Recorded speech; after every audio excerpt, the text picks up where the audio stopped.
brinco com os trabalhadores aqui da casa que é duro dar uma palestra depois da Dona Dulce, viu? Mas vamos lá. Então, dando seguimento no Evangelho segundo o Espiritismo, hoje eu vou falar do capítulo 2, Meu Reino Não É Deste Mundo, item de 1 a 8. Então, no Evangelho, tem uma pequena parte de uma passagem que vem do Novo Testamento de João Evangelista, que diz assim: Pilatos, entrando de novo no palácio, chamou Jesus e perguntou: Você é o rei dos judeus? E Jesus respondeu: O meu reino não é deste mundo. Se o meu reino fosse deste mundo, certamente meus seguidores teriam lutado para que eu não caísse nas mãos dos judeus. Mas por enquanto, meu reino ainda não é daqui. E Pilatos lhe perguntou: Então você é rei? E Jesus lhe respondeu: Você está dizendo que eu sou rei. Eu nasci e vim a este mundo para dar testemunho da verdade. E todo aquele que segue a verdade ouve a minha voz. Então, vamos avaliar essa passagem. No Livro dos Espíritos, questão 1018, Kardec pergunta: Em que sentido se deve entender essas palavras do Cristo? Meu reino não é deste mundo. E os Espíritos respondem: O Cristo falava em sentido figurado. Queria dizer que o seu reinado se exerce unicamente sobre os corações puros e desinteressados. Ele está onde quer que domine o amor do bem, ávidos, porém, das coisas deste mundo e apegados aos bens da terra. Os homens com ele não estão.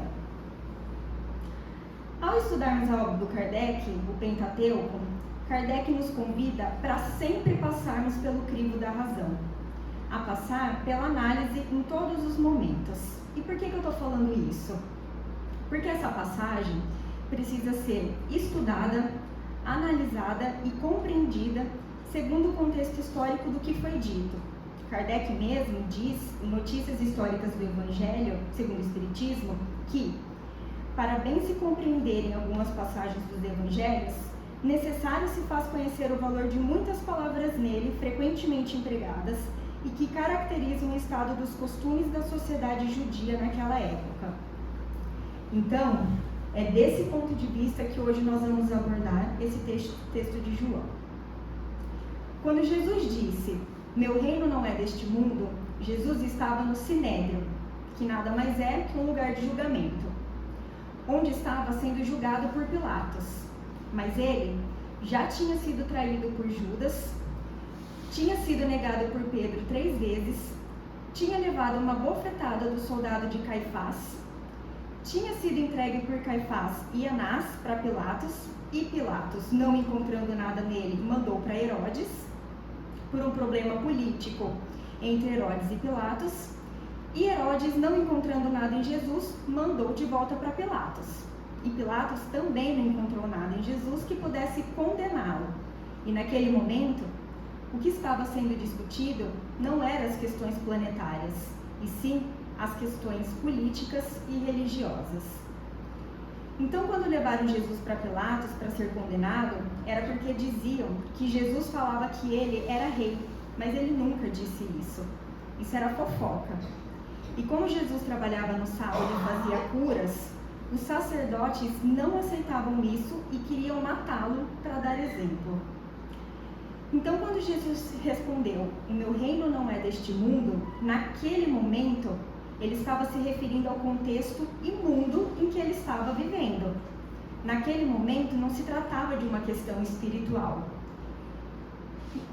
E lembrando que Jesus é o governador do planeta Terra, tanto na questão espiritual quanto na questão material.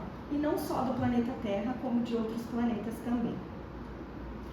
Seguindo o Evangelho, nós temos a segunda passagem no item 2 sobre a vida futura, que diz assim: Por essas palavras, Jesus diz claramente que a vida futura deve ser a principal preocupação dos homens que vivem na Terra.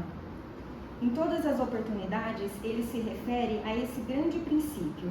Sem a vida futura, a maioria de seus ensinamentos morais não teria nenhuma razão de ser. Muitos não entenderam o que Jesus falou e acharam que ele só estava se referindo à vida presente. por não acreditarem na comunicação da vida após a morte. Não conseguiam entender a vida futura, achando até mesmo ingênuas as suas palavras. Então vejam, de forma subliminar, Jesus falava da imortalidade da alma, porque o povo daquela época não tinha compreensão para entender um pouco melhor sobre os seus ensinamentos. Então, quando ele falava da vida futura, ele queria dizer que o nosso objetivo é buscarmos viver aqui na Terra uma vida em conformidade com o Evangelho, para que possamos almejar uma vida futura feliz. Mas não esqueçamos que depende muito da forma da vida em que estamos vivendo hoje, o aqui e o agora. Porque dependendo do que estamos plantando, a nossa vida futura pode ainda não ser a feliz. Podemos colher sofrimentos pelas escolhas equivocadas que tivemos nessa ou numa vida passada. Nós precisamos parar de plantar maracujás e querer colher morangos. Kardec diz que somente a continuação da vida pode explicar as grandes diferenças que existem entre os homens aqui na Terra e fazer com que a justiça de Deus se cumpra ao longo do tempo.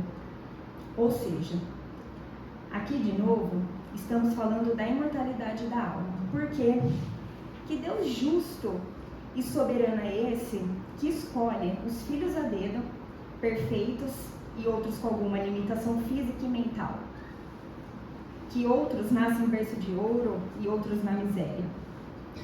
Porque meu vizinho está indo para a praia de novo, num calor insuportável que estava em Londrina, e eu estava ficando aqui em Londrina. Então, brincadeiras à parte, é óbvio que eu não plantei algo bom. E se eu plantar algo bom, eu vou colher isso. E aonde que eu vou colher isso? Na vida futura. Ah, mas a minha vida futura é só a próxima encarnação? Não necessariamente. O amanhã é futuro. O amanhã está em construção. Seguindo o Evangelho, nós vamos entrar no item 4, que diz assim: a realeza de Jesus. Que o reino de Jesus não é deste mundo, todos conseguem compreender. Mas será que Jesus também teve um reino na terra? O título de rei nem sempre implica o exercício do poder por um determinado período. Então, aqui, Kardec nos mostra que rei não é só aquele que é imposto ou votado por um período. E que Jesus foi rei porque mudou a humanidade após a sua passagem pela terra. Ele foi rei porque a humanidade progrediu com seus ensinamentos e até hoje, passado mais de 2000 anos com seus ensinamentos, estamos aqui, numa tarde de sábado, estudando os seus ensinamentos. Me fale um rei que transcendeu séculos com seus exemplos de amor e caridade, exceto Jesus. Essa realeza de Jesus, ela é amoral, é imperecível. Seguindo para o item 5, temos a passagem sobre o ponto de vista. Quando se acredita na vida futura, tem-se a certeza de que a vida continua após a morte. Essa certeza acarreta enormes consequências na moralização dos homens, uma vez que muda completamente o ponto de vista sobre a maneira como eles encaram a vida na Terra. Kardec e a espiritualidade vem nos mostrar que a vida material é só uma passagem na nossa caminhada evolutiva e que as adversidades das quais lidamos diariamente é muito pequenina perto da imensidão. E Kardec continua: quando não se tem a certeza da vida futura, concentra todo o seu pensamento na vida terrena, dedicando-se inteiramente ao presente. Ele não compreende que possam existir bens mais preciosos que os da terra e age como uma criança que nada vê além dos seus brinquedos. Ou seja, quando a gente só pensa na vida material, nós somos movidos pelo nosso egoísmo, pelo nosso orgulho, pela busca do poder, da vaidade. E aí, nós começamos a comparar e enxergar que o outro está sempre melhor do que eu. Então, eu vivo infeliz, vivo reclamando. Mas Kardec diz também que, para aqueles que encaram a vida terrena tendo a consciência da existência da vida futura, a humanidade perde-se na imensidão, assim como as estrelas perdem-se no firmamento. Ou seja, grandes e pequenos confundem-se como formigas, proletários e os soberanos são do mesmo tamanho.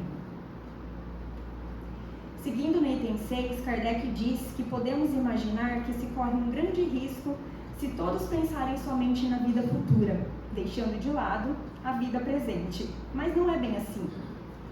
Então, se eu me preocupar apenas com o mundo espiritual e esquecer do mundo terreno, as coisas vão desandar. Não é isso que ele quis dizer. Ele quer dizer que nós não podemos fazer apenas da vida terrena como objetivo de vida. A vida material serve para nos auxiliar no progresso. Temos que dar o nosso melhor em cada oportunidade de vida que estivermos, para que tenhamos uma vida futura feliz. E no item 7, Kardec explica que o Espiritismo veio para ampliar o pensamento do homem, mostrando que essa vida é apenas um elo de uma corrente na grandiosa obra do Criador. Quando a doutrina espírita mostra que estamos todos interligados, fazemos parte de algo muito maior, a gente deixa de dar tanta importância à vida material. Nós somos espíritos eternos, caminhando juntos, crescendo e evoluindo. E no item 8, Kardec traz o depoimento de uma rainha da França, que acaba de chegar no plano espiritual, iludida, tadinha, toda pomposa, e começou a perceber que os demais espíritos não davam a menor importância para ela. Até os espíritos que na Terra se submetiam a ela, e estavam ali todos no mesmo nível. No depoimento que ela dá, ela diz como ela se perdeu no orgulho, na vaidade da vida terrena, e tem uma parte muito interessante que ela diz assim: para se conseguir um lugar no reino de Deus, é preciso ter desapego, humildade, praticar a caridade de forma cristã e ser bondoso para com todos.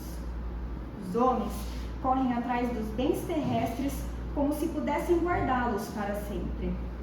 Tenham piedade dos que não conseguem entrar no reino dos céus e os ajudem com as suas preces, pois a prece aproxima o homem de Deus. É o traço da união entre o céu e a terra. Não se esqueçam. Uma boa tarde a todos.